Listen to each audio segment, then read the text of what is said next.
নমস্কার, ফ্যাক্স বাংলায় সবাইকে স্বাগত। আজকে আমি একটা অন্যরকম একটা টপিক নিয়ে কথা বলতে এসেছি।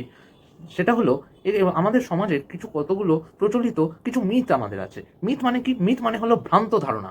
ভ্রান্ত ধারণা মানে আমাদের সমাজের কিছু প্রচলিত ভুল ধারণা আছে, যেগুলোর জন্য আমরা বিভিন্ন সময় আমরা জীবন সম্পর্কে জীবনের সঠিক মানে বুঝতে বা জীবনের সঠিক সময় সঠিক ডিসিশন নিতে বা আমাদের বিভিন্ন সময় বিভিন্ন কিছু কারণে আমরা সেটা থেকে ডিস্ট্রাক্টেড হই বা আমরা ভুল সিদ্ধান্ত নিয়ে ফেলি বা আমরা এমন সময় এতটাই মারাত্মক লেভেলে হয়তো চলে যেতে পারে, সেখানে হয়তো সেই স্টুডেন্টটি বা সেই মানুষটির হয়তো সেখানে শারীরিক, মানসিক এবং সামাজিক ক্ষতিও হতে পারে। এবার তোমরা বুঝতে পারছো হয়তো যে আমি কিসের নিয়ে কথা বলছি। আমি স্টুডেন্টদের নিয়ে কথা বলছি। আজকের ভিডিওটা মূলত স্টুডেন্টদের জন্য এবং স্টুডেন্টদের গার্জিয়ান এবং টিচারদের জন্য। কারণ গার্জিয়ান এবং টিচারদের নিয়ে আমার অনেক দিন ধরে একটা ভিডিও বানানোর ইচ্ছে ছিল, কিন্তু আমি বানাচ্ছি না। এরপরে আমি নিশ্চয়ই বানাবো, কারণ আজকে হয়তো পুজো এসে গেছে এবং পুজোর পরে আমি নিশ্চয়ই ভিডিওটা দেওয়ার চেষ্টা করবো, তোমাদের যদি সাপোর্ট থাকে তো। সে মিথটা, এবার আসল ভিডিও টপিকে চলে আসা যাক। যে মিথটা কি? মিথটা হলো আমাদের জীবনে বিভিন্ন সময় আমাদের জীবন অনেকগুলো পরীক্ষা নেয়। বিভিন্ন পদে বাঁচার জন্য অনেক কিছু পরীক্ষা নেয়। আসলে আমাদের জীবনটা না, প্রতিদিন আমাদের জীবনে বেঁচে থাকাটাই একটা পরীক্ষা। কিন্তু এটা কেউ বোঝে না। এটা এবং বুঝতে চায় না বা বুঝতে দেওয়া হয় না যে আমাদের জীবনে বেঁচে থাকাটাই একটা পরীক্ষা। এর থেকে বড় পরীক্ষা আর কিছু হতে পারে না। তবুও আমি বলছি যে আমাদের ছোটবেলা থেকে আমি আমার অভিজ্ঞতা দিয়ে বলছি, একটু ক্লিয়ার হবে। যখন ছোটবেলা থেকে যখন ক্লাস 9 এ উঠলাম, ছোটবেলা থেকে যখন প্রথমবার স্কুলে অ্যাডমিশন নেবো, অ্যাডমিশন টেস্ট, যদিও এখন লটারি হয়ে গেছে। অ্যাডমিশন টেস্ট এই স্কুলে, ধরো রামকৃষ্ণ, নরেন্দ্রপুর রামকৃষ্ণ মিশন বা অন্য আরো ভালো স্কুল বা যাদবপুর বিদ্যাপীঠ বা এরকম কিছু অ্যাডমিশন টেস্ট হয়। হতো আগে আগে এক সময়। এখন মনে হয় লটারি সিস্টেম সব জায়গায়, হয়তো লটারি সিস্টেম হয়ে গেছে। আমি যদি কিছু ভুল বলে থাকি তোমরা একবার শুধরে দেবে। সেটা হলো যে এরকম পরীক্ষা নিয়ে থাকে এবং আমার মনে হয় যে যারা কিছু স্টুডেন্ট চান্স পায়, বাকিটা পায় না। এবং আমার মনে হয় যে এই সময় যে কোচিং সেন্টারগুলো, তাদেরকে বলা হয় যে এই পার্টিকুলার একটা এক্সাম ক্লিয়ার করে নে, লাইফ সেট। যেমন ছোটবেলায় বলতো যে ওই কি বলতো যে এই এন্ট্রান্স এক্সামটা, এই স্কুলে ছোটবেলায় হাই স্কুলে ভর্তি হওয়ার এক্সামটা হয়ে যায় লাইফ সেট। এরপরে আসে যে ছেলেটা আস্তে আস্তে আস্তে আস্তে বড় হচ্ছে এবং 9 10 এ যখন উঠলো, তখন তাকে বলা হলো যে সেটা তখন অ্যাডোলেসেন্স এজ গ্রুপ, তার মানে সে আস্তে আস্তে তার ভেতরে বিভিন্ন হরমোনাল চেঞ্জেস আসছে বা অনেক কিছু চেঞ্জেস আসছে। সেই সময় হঠাৎ করে বলা হলো, কারণ সেই সময় বুঝতে হবে আমি অ্যাডোলেসেন্স এজ গ্রুপের কথা কেন বললাম, কারণ এই সময় ছেলেমেয়েরা এই অ্যাডোলেসেন্স এজ গ্রুপ পিরিয়ডে তুমি যা বলবে বা সেটা যা তারা ধারণা করবে, সেটা নিয়েই তাদের সারা জীবন চলবে। তারা চাইলেও ওই ধারণা থেকে বেরোতে পারবে না। এবং বলা হয় যে মাধ্যমিকটা দিয়ে দে, লাইফ একদম সেট। তোমরা যারা কমেন্টে জানাও যে তোমাদের কেমন অভিজ্ঞতা হয়েছে বা কেউ এরকম বলেছে কিনা, না বললে তো ভালোই, কিন্তু বেশিরভাগ ক্ষেত্রেই বলে মাধ্যমিকটা একবার দিয়ে দে, লাইফ সেট। মাধ্যমিক শেষ হলো, এবার ছেলেটা গেল ক্লাস ইলেভেনে। আরে ক্লাস 11-এর ফাইনাল পরীক্ষাটা দিয়ে দে ভাই, লাইফ একদম চেঞ্জ হয়ে যাবে, দেখিস। ক্লাস 11-এর ফাইনাল পরীক্ষা দিল এবং এই সময় কিন্তু সেই ছেলেটি কোনো রকম পুজোতে সে আনন্দ করতে পারবে না, সে কোনো রকম কিছু করতে পারবে না। এটা আমি পরে আসছি। তারপরে সে যখন 12-এ উঠলো, একবার ভাই এইচএসটা তুই উতরে দে ভাই, লাইফ একদম পুরো গেম চেঞ্জিং, লাইফ সেট হয়ে যাবে। এতটা সেট হয়ে যাবে যেন আমার তখন মনে হতো যে এতটা সেট হয়ে যাবে যে বাড়িতে একদম বাইরে আর পড়াশোনা করতে হবে না, বাড়িতে বসে থাকবো, হাত পা তুলে বসে থাকবো এইচএস পাস করার পর। তারপরে হয়তো বাড়িতে প্রতি মাসে হয়তো 1 লক্ষ টাকা করে ব্যাংকে ঢুকে যাবে যে এইচএস পাস করেছি বলে। এমন কিছু ভাবে বলা হয় না, লাইফ সেট। আমারও ওরকম ধারণা ছিল, যদিও ভবিষ্যতে সেটা ভুল প্রমাণিত হয় এবং কতটা আমি মূর্খ ছিলাম সেই সময় সেটা প্রমাণিত হয়, ভাবতেও অবাক লাগে। তারপরে হয় যারা সায়েন্স নিয়ে পড়ছে, এই জয়েন্টটা ক্লিয়ার করে নে, নিট ক্লিয়ার করে নে, লাইফ সেট। ডাব্লিউবিজিআই ক্লিয়ার করে নে, লাইফ সেট। জেই মেন্স ক্লিয়ার করে নে, লাইফ সেট। এবং এর জন্য প্রায় বছরের পর বছর ধরে, 1 বছর, 2 বছর, 3 বছর, 4 বছর, 5 বছর, 6 বছর, এর কোনো নিটের যেমন কোনো লিমিট নেই, বছরের পর বছর লোকের পরীক্ষা দিয়ে যাচ্ছে। 24 লাখ ক্যান্ডিডেট, 24 লাখ একটা এক্সামের পিছনে 24 লাখ ক্যান্ডিডেট পরীক্ষা দিচ্ছে। তার মধ্যে কত হাজার সিট? মাত্র 50,000 গভর্নমেন্ট সিট। তাহলে বাকি 23,50,000 তাদের জীবনটা কোথায় গেল? তারা কি একজনও পরিশ্রম করেনি? কিন্তু তাদের কথা বলা হয় না। যারা সফল তাদের কথা বলা হয় যে একদম তাদের নাকি লাইফ একদম গেম চেঞ্জিং হয়ে যায়। এবারে আমি মাঝখানে আসি। এইবারে এই স্প্যানটায় তো সে তার বাবা মায়ের প্রায় আঁচলের তলায় থাকে, বাবা মায়ের অধীনে থাকে, বলাটা উচিত যে বাবা মায়ের অধীনে থাকে। এবং অধীনে থাকাকালীন সে কি করবে? বাবা মায়েদের একটা আমাদের সমাজে, আমাদের দেশে বলতে পারি, আমাদের রাজ্য বা আমাদের দেশে, আমাদের প্রপার প্যারেন্টিং এর না ভীষণ অভাব। আমি এটা বলতে বাধ্য হচ্ছে, প্রপার প্যারেন্টিং এর ভীষণ অভাব, যার কারণে স্টুডেন্টরা বারবার ভুল পথে চালনা হচ্ছে। আমি কেমন একটা সিম্পল এক্সাম্পল দিই। আমাদের স্কুলে, আমি যে স্কুলে পড়তাম আর কি, প্যারেন্টিং এবং টিচারদেরও অবস্থা আরও খারাপ। প্যারেন্টদের থেকে টিচারদের অবস্থা তো আরও খারাপ। যাই হোক, যে প্যারেন্টিংয়ের কথাই আসি, যে একদম ইঁদুর দৌড়, তোকে ফার্স্ট হতে হবে। আরে বাবা, ফার্স্ট তো একটা স্টুডেন্টই হবে, ফার্স্টে তো আর 1000টা স্টুডেন্ট হবে না, ফার্স্টে একটা স্টুডেন্টই হবে, যুগ্ম হলে 2 কি 3টে হবে।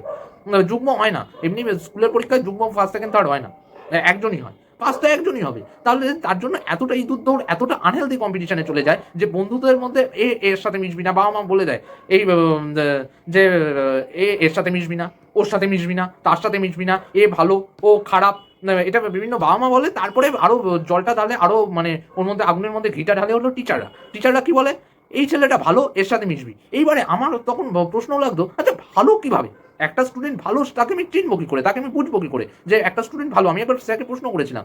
তো এবার তাদের মতে, টিচারদের মতে হলো যে ভালো স্টুডেন্ট তারাই যারা পরীক্ষায় বেশি নম্বর পাবে, মানে যারা ভালো বমি করতে পারবে। মানে আমি বুঝিয়ে দিই যে যারা ভালো টিচারদের দেওয়া নোটসটা ওই একদম গলা ধরে গিলিয়ে দেবে টিচাররা, আর ওটা ভালো বমি করতে পারবে পরীক্ষার হলে, তারা সবচেয়ে ভালো স্টুডেন্ট, তারা সবচেয়ে ভালো মেধাবী, তারা একদম পৃথিবীর বাইরে থেকে এসছে, একদম মঙ্গল গ্রহ চাঁদের থেকে এসছে। আর বাকিরা কোনো তাদের দ্বারা জীবনে কিছু হবে না, তারা একদম সাধারণ, আর বাকিটা এক্সট্রা অর্ডিনারি। এইবারে কি হয়, এবারে আমি ভাবতাম যে এটা একদল হলো একদল। আবার কিছু দল স্টুডেন্ট ভাবতো যে যাদের ব্যবহার ভালো তারা বুঝি ভালো স্টুডেন্ট। আবার যারা যারা মানে বিভিন্ন অন্যান্য তারা ভাবতো যে হয়তো যে ভালো আঁকে বা ভালো গান করে বা ভালো খেলোয়াড় বা ভালো কিছু, তারা হয়তো ভালো ছেলে। বা যারা সমাজ উন্নয়নের কাজ করে বা বিভিন্ন রক্ত দেওয়া বা বিপদে আপদে মানুষের পাশে দাঁড়ানো, তো সে বুঝি ভালো ছেলে। এই ভালো ছেলের সংজ্ঞাটা কি, এইটা আমি আজ পর্যন্ত আমাকে কেউ আমি বুঝতে পারিনি। এবার যদি কেউ কমেন্টের সেকশনে বোঝাতে পারেন যে এটা কোনটা এর মধ্যে ঠিক, আমি জানি না। যাই হোক, এই ভালো নিয়ে একটা কম্পিটিশান থাকতো। এবং আমার মনে আছে এর ফলে কি হতো, এর ফলে সমস্যাটা হয়ে যায় কি, যে এর ফলে ভালো স্টুডেন্ট এবং খারাপ স্টুডেন্ট, আমি খারাপ আর ভালো কি প্যারামিটারে বিচার করছি, ওই টিচারদের, আমি টিচারদের ভুল ঠিক বিচার করছি না, যে টিচারদের ধারণা ওটা ঠিক না ভুল আমি বিচার করছি না, বিচার করার আমি কেউ নই। কিন্তু তাদের কথা অনুযায়ী, টিচারদের কথা অনুযায়ী যারা ভালো মার্কস পাবে, যারা ভালো বমি করতে পারবে, মানে বমি করতে পারবে আর কি তাদের নোটসটা, তারা ভালো স্টুডেন্ট। আর যারা পারবে না সেটা তারা খারাপ স্টুডেন্ট। এইবারে এই খারাপ ভালোর যে দ্বন্দ্ব, এইবারে খারাপ ভালোর মধ্যে দ্বন্দ্ব লেগে যায়। এইবারে খারাপ ভালোর মধ্যে দ্বন্দ্ব লেগে যাওয়ার ফলে কি হয়েছে, যে খারাপ আর ভালো আলাদা হয়ে যায়। ভাবার চেষ্টা করো যে একটা ক্লাসে 50টা স্টুডেন্ট, হয়তো 25টা ছেলে ভালো, 25টা ছেলে খারাপ। এইবারে সেই অনুযায়ী খারাপ, তাহলে 25টা ছেলে আলাদা হয়ে গেল, দুটো গ্রুপ, তার মানে বন্ধু বান্ধবদের সংখ্যা কমছে। এইবারে এই 25 জনের মধ্যে প্রথম 10 জন হলো মারাত্মক সেলফিশ, মানে প্রথম 10 জনের মধ্যে যারা যারা থাকে তাদের মতো স্বার্থপর আর মানে কি বলবো, তাদের মতো স্বার্থপর মানে হয় না। তাদের এমনভাবে মাইন্ডসেট তৈরি করা হয়, তোকে ফার্স্ট হতে হবে, মানে তার ফলে হিংসার জায়গাটা চলে যায়। মানে এর ফলে কি হয়, আখেরে কতটা লাভ হয় আমি জানি না, কিন্তু হিংসার পর্যায়ে চলে যায়। তারপরে নিজেদের মধ্যে লড়াই লেগে যায়। আবার মানে যারা মিডল ক্লাস, তাদের নিজেদের মধ্যে লড়াই লেগে যায়, কারণ কে ভালো হতে পারবে, কে খারাপ হতে পারবে এই দুনিয়া। আবার বাকি যারা খারাপ স্টুডেন্ট, তাদের মধ্যে আবার কে খারাপ বেশি, কে ভালো, এই নিয়ে দ্বন্দ্ব লেগে যায়। যার ফলে কি হয়, যে একটা স্কুল লাইফের পরে দেখা যায় যে বন্ধু বান্ধবদের মধ্যে এতটা সেপারেশন করে দিয়েছে বিভিন্ন টিচাররা, মাথা এত ব্রেন ওয়াশ করেছে, এতটা ব্রেন ওয়াশ করেছে যে স্টুডেন্টগুলোর মধ্যে মানে এতটাই বিতৃষ্ণা ঢুকিয়ে দিয়েছে, এতটাই হিংসে ঢুকিয়ে দিয়েছে এই টিচারগুলো, তথাকথিত কিছু টিচার এতটা হিংসা ঢুকিয়ে দিয়েছে যে তার ফলে প্রত্যেকটা student each and every separate হয়ে গেল। কারোর সাথে হয় মুখ দেখা দেখি বন্ধ, হয় তাদের সাথে যোগাযোগ বন্ধ, হোয়াটসঅ্যাপে ওই হাই হ্যালো বা স্ট্যাটাসে রিপ্লাই দেওয়া ছাড়া হয়তো কোনো যোগাযোগই নেই। আর এটা আমি বয়েজ স্কুলের কথা বললাম, যেহেতু আমি বয়েজ স্কুলে পড়ি, এবার বয়েজ স্কুলে পড়ি। এইবারে আমাদের গার্লস স্কুলের কথাটা বললে তো মানে ওদের কথা যতটা না বলা যায় ততই ভালো। মেয়েদের কথা যত না বলা যায় তত ভালো। যদি মেয়েরা আবার গার্লস স্কুলে পড়ে তাহলে তো আরো বলা উচিত নয়, কারণ ওদের প্রথম হলো ব্রেন ওয়াশ করে টিচাররা, তারপরে ব্রেন ওয়াশ করে বাবা মা। এর সাথে মিশবি না, কারোর সাথে তোকে মিশতে দেবো না বাবা, আমার মেয়ে কারোর সাথে মিশবে না, আমার মেয়ে শুধু বাড়িতে বসে আমার আঁচলের তলায় থাকবে, কারণ মেয়ে তো যদি কিছু হয়ে যায় আঁচলের তলায় থাকবে চিরটাকাল। আবার তারপরে আবার আবার কিছু গার্জিয়ান এরকম আছে, কিছু গার্জিয়ান এতটাও যায় না, কিছু গার্জিয়ান বলে যে তুই শুধু তোর দরকারটা বুঝবি। মেয়েদের ব্রেন ওয়াশ করা হয় এইভাবে, তুই শুধু তোর দরকারটা বুঝবি, তুই আর কারোর কোনো সুবিধা দেখবি না, তুই শুধু তোর উপকার হবে, তোর নোটসটা আসবি, তোর যেদিন অ্যাবসেন্ট হবে তুই যেদিন নোটসটা নিবি ব্যাস তুই ভুলে যাবি। এরকম আছে, আমার অদ্ভুত লাগে, একটা মেয়ে প্রতি সপ্তাহে প্রেমিক বদলায়। হঠাৎ করে কেন? কারণ মানে সেই ছেলেটা হয়তো এক সপ্তাহে অ্যাবসেন্ট করলো, তার থেকে পুরো নোটসগুলো নিয়ে তারপরে তাকে ব্রেকআপ করে দিল। এরকম আমি বহু মেয়ে দেখেছি। মানে এটা হলো গার্জিয়ানদের মেন্টালিটি খারাপ। এর ফলে ভবিষ্যতে এরপরে প্রজন্মের পর প্রজন্ম এইরকম তৈরি হচ্ছে। তারপরে ছেলেদের মধ্যেও স্বার্থপরতা ঢুকিয়ে দেওয়া হচ্ছে। কিভাবে আমি তোমাকে বোঝালাম যে ছেলেদের মধ্যেও স্বার্থপরতা ঢুকিয়ে দেওয়া হচ্ছে, মেয়েদের মধ্যে তো ছোটবেলার থেকে এমনি বাবা মা স্বার্থপরতা ঢুকিয়ে দেয় যে তুই শুধু তোরটা বুঝবি, তোরটা শুধু আদায় করে নিবি, আর কারোরটা বুঝবি না। একজন বিপদে পড়লে সে পড়ুক, আমার দেখার দরকার নেই, আমি শুধু আমারটা বুঝবো। আমার আমার এমনও অবস্থা হয়েছিল যে আমি পড়া বুঝতে পারছি না, এবং আমি কাউকে জিজ্ঞাসা করলে সে ইচ্ছা করে বলছে যে আমি বুঝতে পারিনি, বা হয়তো সে যদি আবার ভালো মেয়ে হলে তো আবার আরেক কথা, যদি ফার্স্ট সেকেন্ড গার্ল হয় তাহলে তো আর কোনো কথাই নেই, তারা তো চূড়ান্ত স্বার্থপর হবে, তাদের থেকে কোনো কিছু আশা করাটাও বেকার। বিশেষ করে মেয়েদের থেকে আশা করাটাই এমনিই বেকার, এখনকার মেয়েদের থেকে বলছি, কারণ আমি আগেকার মেয়েদের কথা বলছি না, কারণ আগেকার মেয়েদের মধ্যে আমার মাও আছে। আমি আগেকার মেয়েদের কথা বলছি না, এখন যে জেনারেশন তৈরি হচ্ছে আমি তাদের কথা বলছি। আমি তাদের কথা বলছি যাদের গার্জিয়ান এরকম একটা নোংরা হীন একটা মানসিকতা একদম ছোটবেলা থেকে তৈরি করছে। এটা গেল, এবারে এই তৈরি হলো স্কুল লাইফে, দেখা গেল যে কারোর সাথে কারোরই আর যোগাযোগ নেই স্কুল লাইফের পরে হয়। যে তারপরে এইচএস এর কেউ ভালো করলো, কেউ খারাপ করলো, একটা পেপার কেউ ওই সময় ভালো লিখলো, কেউ খারাপ লিখলো, তারপরে হয়ে গেল। এবারে যারা ভালো করলো তাদেরকে একদম ডেকে সম্বর্ধনা দিচ্ছে, আর যাদের খারাপ করলো তাদের জানি জীবনেই কিছু হবে না। একটা ছেলে এইচএসটা পাস করেছে, হয়তো সে কোনো একটা ভালো করতে পারেনি কোনো কারণে, হয়তো সে ফাঁকি মেরেছিল, হয়তো সে তার শারীরিক অসুস্থতা বা অন্য কোনো কারণ থাকতে পারে, তার রেজাল্ট ভালো হয়নি, তার ফলে তার নাকি জীবনই শেষ, তার নাকি বেঁচে থাকার আর কোনো অধিকার নেই। এটা বিভিন্ন টিচাররা বলেছে তার নাকি আর বাঁচার দরকারই নেই, বা তারা জীবনে কিছুই করতে পারবে না সে। এই সমস্ত ভ্রান্ত ধারণা আজকে 2025 সালে দাঁড়িয়ে টিচারদের কি করে হয় জানি না। টিচাররা ওই নিজেরাও ওই শুধু ওই বইয়ের বাইরে কোনোদিন বেরোতে পারেনি, তাই বলে ওই শুধু বইটাই ওই প্রতিদিন সরকারি স্কুলের আর বেসরকারি স্কুলের টিচাররা ও ক্লাসে গিয়ে বমি করে, এর বাইরে কোনো নলেজ নেই। মূল্যবোধের শিক্ষা তো নেই, ওটা ছেড়ে দিলাম, মূল্যবোধ বাদই দিলাম। মূল্যবোধ আজ থেকে কিছু বছর পরে হয়তো কিছুই থাকবে না, যেটুকু এখন আছে, আর এরপরে হয়তো কিছুই থাকবে না। যাই হোক, আমি ভিডিওটা বড় করবো না, আমি আসল কথায় আসি। এই যে বলা হয় যে মাধ্যমিক, উচ্চ মাধ্যমিক, হায়ার সেকেন্ডারি, তারপরে ধরো বিভিন্ন কম্পিটিটিভ এক্সাম, নিট, জেই, ইউপিএসসি, এডব্লিউবি, জেই, বা আরও সমস্ত গেট এক্সাম থেকে শুরু করে আরও বড় বড় এক্সাম হয়। আর কলেজ লাইফের আমি কথা যদি বলতে হয়, কলেজ লাইফে সত্যি কথা বলছি, স্কুল লাইফে যদি এরকম বন্ধু বান্ধবদের অবস্থা হয়, এতটা স্বার্থপর হয়, এতটা নিচ মানসিকতার হয়, তাহলে কলেজ লাইফের তো মানে আশা করাটাই ভুল। কারণ কলেজ লাইফে প্রত্যেকের স্বার্থ নিয়ে আসে, এটা সত্যি কথা। প্রত্যেকের স্বার্থ নিয়ে আসে, যে ছেলে হোক বা মেয়ে তো স্কুল লাইফ থেকেই নিয়ে আসছে, বহন করে আসছে, কলেজ লাইফেও তার এরকমই অবস্থা। এইবারে কি হচ্ছে ব্যাপারটা, আমি একটাই কথা বলতে চাই, এই যে জীবনের বিভিন্ন ধরনের পরীক্ষা, এইগুলো জীবনের এক একটা ধাপ হিসাবে নেওয়া উচিত। এইগুলো মানে আমি গার্জিয়ানদের কাছে এবং আমি টিচারদের কাছে প্রথমত আমার বিনম্র অনুরোধ, আমি জানি আপনারা রাখবেন না, তবুও আমি বলছি, আপনারা দয়া করে শুধুমাত্র এই ভালো ছেলেদেরকে নিয়ে মাতামাতি করবেন না, এতে কোনো ক্রেডিট আছে না। একটা ছেলে যদি ভালো, সে আপনার কাছে পড়লেও ভালো, অন্য আরেকটা ছেলের কাছে পড়লেও ভালো, স্যারের কাছে পড়লেও ভালো, অন্য আরেকজন স্যারের কাছে পড়লেও ভালো। কিন্তু যে ছেলেটা হয়তো চেষ্টা করছে, হয়তো সে কোনো মতে তার খারাপ রেজাল্ট হয়েছে, তার দুঃসময় দয়া করে একটু পাশে দাঁড়ান সেই ছেলে। কারণ আজকে একজন শিক্ষকের কাছে তার যতই টাকা পয়সা থাক, তার কাছে যদি একজন স্টুডেন্ট না থাকে, স্টুডেন্টদের থেকে বড় সম্পত্তি আর কিছু নেই। আজকে টাকার জন্য একজন শিক্ষক কিভাবে কতটা নিচে নামতে পারে, কারণ আমি ইন ফিউচার আমি কলেজে এসে বুঝেছি যে এই সমস্ত কিছু, এই মাধ্যমিকের হলে লাইফ সেট, উচ্চ মাধ্যমিক হলে লাইফ সেট, এগুলো তারা বলে যেন তাদের কাছে স্টুডেন্টরা আসে, তাদের স্টুডেন্ট বাড়লে ভালো নম্বর পেলে পরের বছর আরও 10টা ছেলে আসবে, আরও 10টা ছেলে তার রেফারে আসবে। এইটার জন্য প্লিজ করবেন না, কারণ যে ছেলেটা রেজাল্ট খারাপ হচ্ছে তার পাশে গিয়ে অন্তত দাঁড়ান, অন্তত আপনাকে কিছুটা তার কাছে টাকা পয়সা সাহায্য করতে হবে না, অন্তত একটু পাশে গিয়ে দাঁড়ান, এটাই অনুরোধ থাকবে। আর প্যারেন্টসদের কাছে বলবো একটাই কথা, যে টিচাররা অনেক কথা বলবে, এখনকার টিচারদের ওই রকম মানবিকতা আশাও করা বৃথা, কারণ গার্জিয়ানদের থেকেই আশা করা বৃথা, কারণ প্যারেন্টিং এর একটা বিশাল বড় সমস্যা।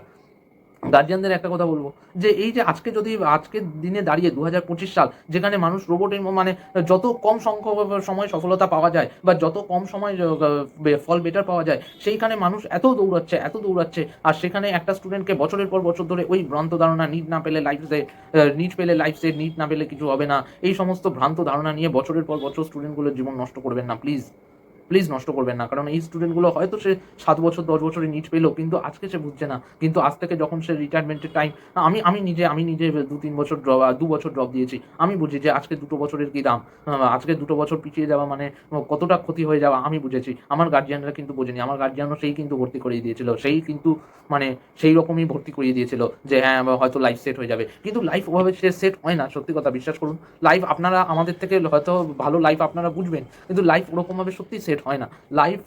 জীবনটা অনেক বড়। জীবনে হেরে যাওয়া আছে, জীবনে জিতে যাওয়া আছে। মানুষ খুব কম বাড়ি যেতে, মানুষ প্রতি সময়, প্রতি মিনিটে, প্রতি ঘন্টায়, প্রতিদিন মানুষ হারে। অন্তত এই হারটাকেও আপনারা গুরুত্ব দিন। এই হার থেকে শিক্ষা নিয়ে অন্তত পরবর্তী কীভাবে মানে কীভাবে যুদ্ধের প্রস্তুতি নেবে, এগুলো তো যুদ্ধ, এগুলো তো জীবন যুদ্ধ। এই জীবন যুদ্ধে হার জিত থাকবেই। এই জন্য খেলাধুলাটা দরকার জীবনে। কিন্তু এখন আর ওই সময় তো কোচিং করলে ভালো কাজ দেবে। ওই জন্য এখন খেলাধুলার উপকারিতা তো এখানেই যে হার জিতটা শেখানো। খেলাধুলা মানে তো মাটির দুটো বল পিটিয়ে আসা নয়। খেলাধুলা মানে জীবনের হার জিত। হারও আছে, জিতও আছে। যেমন একটা দল হারবে, একটা দল জিতবে। এইটা বোঝানোর জন্য খেলাধুলা করা ইম্পর্টেন্ট। কিন্তু এগুলো এখনকার স্টুডেন্টরা, আমি নিজেই কোনোদিন 6 এর পরে খেলাধুলা করিনি। তাই আমি বুঝতে পারি। আমরা শুধু রচনাই পড়েছি। হয়তো রচনায় পড়ে 10টা নম্বর পেয়ে গেছি। কিন্তু তাতে কোনো লাভ হয়নি। জীবনে হার জিতটা আমি নিজেও শিখিনি। এগুলো প্লিজ করবেন না, প্লিজ করবেন না। জীবনের এগুলো একেকটা ধাপ। কারণ এরপরে হয়তো আপনারা বলবেন এই যে উচ্চ মাধ্যমিক পাস করে হয়তো নিট পেয়ে গেল, বা হয়তো সে যেই পেয়ে গেল। তারপরে সে কলেজে যাবে, হয়তো কলেজে গিয়ে দেখবে যে আরে বাবা, তারপরে তখন তাকে প্রফেসররা বলবে যে একটা চাকরি জোগাড় করে দে, মানে একটা ইন্টারভিউ ক্লিয়ার করে দে, লাইফ সেট। আচ্ছা, ইন্টারভিউ ক্লিয়ার করলো। তারপরে বললো যে ইন্টারভিউ, আরে চাকরি পেলি, ওই চাকরিতে হবে না, হায়ার স্টাডিজ করতে হবে, অ্যাব্রডে যেতে হবে, বা বিদেশে যেতে হবে, বা বাইরের রাজ্যে যেতে হবে, আরও বেশি টাকা আর্ন করতে হবে। আচ্ছা বাবা, ওইটা করলেই লাইফ সেট। ঠিক আছে, ওইটা করলো। তারপরে বললো আরে বাবা, এইসব করে কি হবে, তা বিয়েটাই তো হয়নি, হলো না। তারপরে আরও মানে আমি সেইগুলো বলছি না। জীবন কোনো দিন সেট হয় না, বিশ্বাস করুন। আপনারা আরও ভালো জানবেন, জীবন কোনো দিন সেট হয় না। আমি হাত জোর করে বলছি, এটা সত্যি কথা। জীবন কোনো দিন সেট হবে না। তাই অন্তত আমি যে ভুলটা করেছি, বা আমি যে ভুক্তভোগী, সেটা আমি চাই না যে তারা করুক, সেই ভুলটা করুক। যে হ্যাঁ, একটা স্টুডেন্ট হয়তো জীবনে ফেলিয়ার এসছে, তাতে কি হয়েছে, পরের লড়াইয়ের জন্য আরও উদ্বুদ্ধ করুন। জীবন কোনো দিন একটা পরীক্ষা খারাপ হওয়া মানে জীবন শেষ নয়। আমি আবারও বলছি, আমার মনে আছে আমি মাধ্যমিকের সময় আমি বিশাল ভালো প্রিপারেশন নিয়েছিলাম। আমার ঘটনা বলছি, বিশাল ভালো প্রিপারেশন নিয়েছিলাম। আমার সেবারে অন্তত 700 মধ্যে 650 মিনিমাম পাওয়ার কথা ছিল। 2021 সাল, কোভিড হলো। প্রায় মনে আছে পরীক্ষা পিছাতে প্রায় অলমোস্ট 2 বছর আমি মাধ্যমিকের জন্য পড়লাম। কি হলো? মাধ্যমিকই লাস্টে হলো না। তারপরে যা নম্বর পেলাম ওটা 600-রও কম। ওই অ্যাভারেজের নাম্বার দিল 9 এর আর দেখে, প্র্যাকটিক্যালের প্রজেক্টের মার্কস দেখে 600-রও কম। যেটা আমার মানে যারা বলতে যে এই যে লাইফ সেট, কই আমি তো লাইফ কি সেট হয়ে গেল? লাইফ সেট হলো না। তারপরে ক্লাস 11 এ উঠলাম। মেরে কেটে 3 মাস পেয়েছিলাম ক্লাস 11 এ প্রিপারেশনের জন্য। আমি সায়েন্স স্ট্রিমে ছিলাম। সায়েন্স স্ট্রিমে 3 মাস বুঝতেই লাগে যে কি সাবজেক্ট আছে, কি টপিক আছে। সেখানে আমরা মোটে 3 মাস পড়ে পরীক্ষা দিয়েছিলাম। অর্ধেক তো পড়তেই পারিনি, কারণ আমাদের বই আসতে একটু সময় লেগেছিল। সেবারে বইয়ের মারাত্মক ক্রাইসিস। লোকে বই পাচ্ছে না। 2021-এ যারা পরীক্ষা দিয়েছে মাধ্যমিক, তারা জানে। যদি কেউ থাকো কমেন্ট করো যে বইয়ের একটা বিশাল বড় ক্রাইসিস হয়েছিল। কোনো দোকানে বই পাওয়া যাচ্ছে না। কলেজ স্ট্রিট থেকে শুরু করে যেখানে বসে বই কোথাও নেই। তার ফলে বেসটা মারাত্মক পরিমাণে ঘাপলা হয়ে গেল। বেসটা মারাত্মক পরিমাণ উইক হয়ে গেল। তারপরে সেই নিয়ে 12-এ গেলাম। অতটা ভালো রেজাল্ট হলো না, মন মতো রেজাল্ট হলো না। তারপরে আরও যে এখন আমি ইঞ্জিনিয়ারিং করছি। তাদের আমি এটাই বলতে চাইছি যে জীবন কোনো দিন শেষ হয়ে যায় না। জীবন কোনো দিন শেষ হয় না। এই ভ্রান্ত ধারণাগুলো খুব মানে বাজে ধারণা এগুলো। জীবন শেষ হয়ে যাবে। উচ্চ মাধ্যমিক 450 না পেলে জীবন শেষ হয়ে যাবে। এগুলো কিছু নিম্ন মানসিকতা। বিভিন্ন টিচাররা এই সমস্ত কথা বলবে তাদের নিজেদের পয়সা কামানোর জন্য। আজকে আমি বহু স্টুডেন্ট দেখেছি। আমার মনে আছে একটা ছেলে 95% পেয়েছিল। আমার মনে আছে একজন দাদার কথা বলছি, 95% পেয়েছিল। সে আজকে মিষ্টির দোকানে কাজ করছে, চাকরি পায়নি। তার কারণ তার কাছে স্কিল ছিল না। তাহলে তার কি করে জীবন শেষ হলো? তাকে তো শিক্ষকরা বলে দিয়েছে যে এইচএসের রেজাল্ট ভালো করলেই নাকি লাইফ সেট। তাহলে লাইফ কি করে সেট হলো? লাইফ তো সেট হলো না। তাহলে শিক্ষকের তো কথাটা মিললো না। সে তো আশা করেছিল যে আরে বাবা, আমি 95% পেয়েছি, আমার তো লাইফ সেট হওয়ার কথা। কিন্তু তার কাছে স্কিল নেই। আজকে স্কিল না হলে চাকরি পাবে না। আজকে নলেজের থেকেও, তোমার ডিগ্রির থেকেও স্কিলটা অনেক বেশি ইম্পর্টেন্ট। তুমি রেজাল্ট কি করেছো ম্যাটার করে না। ওই তো একটা ছোট্ট কাগজ, ওই A4 সাইজের পেপার ম্যাটার করে না আজকের দিনে। আজকের দিনে কতটা ম্যাটারই করে না। যা তোমার কি স্কিল আছে সেটা দেখবে। তোমার যদি নলেজ থাকে, নলেজ সবসময় ইম্পর্টেন্ট। তোমার যদি নলেজ থাকে, তুমি 70% পেলেও তুমি তোমার লড়াইয়ে যেতে পারবে। এবং আমি এরকমও ছেলে দেখেছি যে সেই এইচএসে 55% পেয়েছিল, 60% পেয়েছিল, ফার্স্ট ডিভিশন গেছিল হয়তো কোনো রকমে। তারপরে সে জীবনে এমন কিছু করলো, ম্যাসিভ চেঞ্জ হয়ে গেল। তার ডাক্তার হওয়ার স্বপ্ন ছিল কিন্তু হয়নি। তারপরে হয়নি, কিন্তু অন্য কিছু করে সে জীবনে সেট হয়েছে, সেটেল হয়ে গেছে সে। তাই জীবন ওরকম নয় যেরকম আমরা ভাবি যে জীবন বিভিন্নতম পরীক্ষায় ফেলবে। এমন কিছু কঠিন পরীক্ষায় তুমি সেটা এক্সপেক্টই করবে না, কিন্তু ফেলে দেবে জীবন। এটাই জীবন, এটাই লাইফ। আমি আর ভিডিওটা দীর্ঘায়িত করবো না, কারণ পুজোর সময় কতটা তোমরা ভিডিও দেখছো আমি জানি না। সবাইকে শারদীয়ার প্রীতি, শুভেচ্ছা ও অভিনন্দন। আজকে পঞ্চমী পড়ে গেল। আমি মনে করি যে পঞ্চমীর দিন প্রায় সবাই হয়তো ঠাকুর দেখছো, বা অনেকে এই ধরনের ভুল ধারণা নিয়ে হয়তো বাড়িতে বসে পড়াশোনা করছো। জীবন উপভোগ করো। এই জীবনগুলো ফিরে পাবে না। এই দিনগুলো ফিরে পাবে না। যতই টিচাররা বলুক। টিচাররা তাদের পয়সার জন্য তারা খাটবে। তারা তাদের পয়সার জন্য ঐরকম বলবে বা তাদের নিজেদের স্বার্থের জন্য বলবে। আমি জানি না কিসের স্বার্থের জন্য বলবে। বলবে হয়তো যে, "এই বছর পুজো দেখিস না, পরের বছর দেখবি।" বলবে অনেক কিছু। কিন্তু এই দিনগুলো আর ফিরে আসবে না। এই যে আজকে তোমার যে দিনগুলো চলে যাচ্ছে, সেই দিনগুলো কোনোদিন ফিরে আসবে না। হাজার মাথা চাপড়ালেও তুমি ফিরে পাবে না। আফসোস করবে। তাই আমি আবারও বলছি, লাইফ কোনোদিন সেট হয় না। লাইফ তোমাকে বিভিন্ন ধরনের জীবন বিভিন্ন পরীক্ষায় ফেলবে। তোমরা বুঝতে পারবে হয়তো যারা স্কুল লাইফে পড়ছো, স্কুল লাইফের পর একটা ভয়ানক একটা যুদ্ধে তোমরা পড়ে যাবে। ভয়ানক একটা যুদ্ধে পড়ে যাবে। সেই যুদ্ধে তোমাদের ওই যে ভ্রান্ত ধারণাগুলো কোনো কাজেই আসবে না। সবাইকে শারদীয়ার প্রীতি ও শুভেচ্ছা ও অভিনন্দন জানিয়ে আমি আমার আজকের এই বক্তব্য শেষ করলাম। যারা ভালো লাগলো চ্যানেলটা লাইক, কমেন্ট, শেয়ার এবং সাবস্ক্রাইব করতে ভুলবেন না। তোমাদের কেমন মতামত সেটাও কমেন্টে জানাও। তোমাদের কতটা মতামত বা কেমন তোমরা ফেস করেছো বা তোমরা এই সিচুয়েশন ফেস করেছো কিনা সেটাও জানাও। আজকের পর্যন্ত